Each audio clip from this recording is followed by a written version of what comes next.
Praise the lord. అందరికీ వందనాలు. ఈ ఉదయకాల సమయంలో దుద్దుకూరులో ఉన్న జీవము గల దేవుని శక్తి సంఘము, మరి అదేవిధంగా ఈ యొక్క మందిర ఆవరణంలో నుండి మరొకసారి ప్రభుని స్తుతించడానికి, దేవుని యొక్క వాక్యాన్ని ధ్యానించడానికి దేవుడి నాకు ఇచ్చిన శ్రేష్టమైన సమయమును బట్టి ప్రభుని స్తుతిస్తున్నాను. ప్రార్థనతో ఈ కార్యక్రమాన్ని ప్రారంభించుకుందాం. పరిశుద్ధుడా, ప్రేమ కలిగిన తండ్రి, ఈ ఉదయకాల సమయంలో ఈ వాక్యం ద్వారా మాతో మాట్లాడమని యేసు పేరట ఈ ప్రార్థన మనం మీకు సమర్పించి అడిగి వేడుకొనుచున్నాము తండ్రి. ఆమేన్. 100వ కీర్తనలో దేవుని యొక్క వాక్యాన్ని మనం ధ్యానం చేసుకున్నట్లయితే చక్కని వాక్యం మనకి వెనకాల కనిపిస్తుంది. కీర్తనలు పాడుచు ఆయన ఆవరణములలో ప్రవేశించుడి. కీర్తనలు 100వ కీర్తన 4వ వచనము. మరి అదేవిధంగా కృతజ్ఞత అర్పణలు చెల్లించుచు ఆయన గుమ్మములలో ప్రవేశించుడి.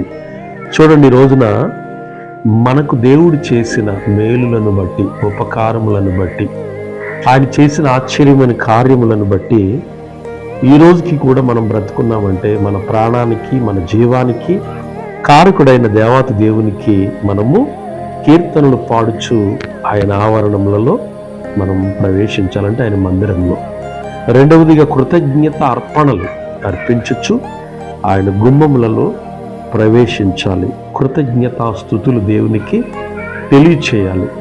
ఆదివారము, శుక్రవారము ఇంచుమించు మనం ప్రార్థన ఆలయాలలో గడుపుతుంటాం. కొంతమంది అయితే ప్రతి దినము కూడా దేవుని యొక్క మందిరంలో గడుపుతూ ఉంటారు.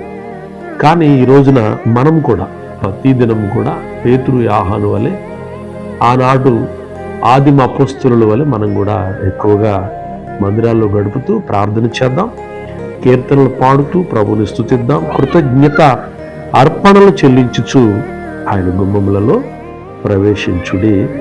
ఆయనను స్తుతించుడి, ఆయన నామమును ఘనపరచుడని 100వ కీర్తన 4వ వచనము 5వ వచనములలో కూడా ఈ మాటలు కనిపిస్తూ ఉన్నాయి.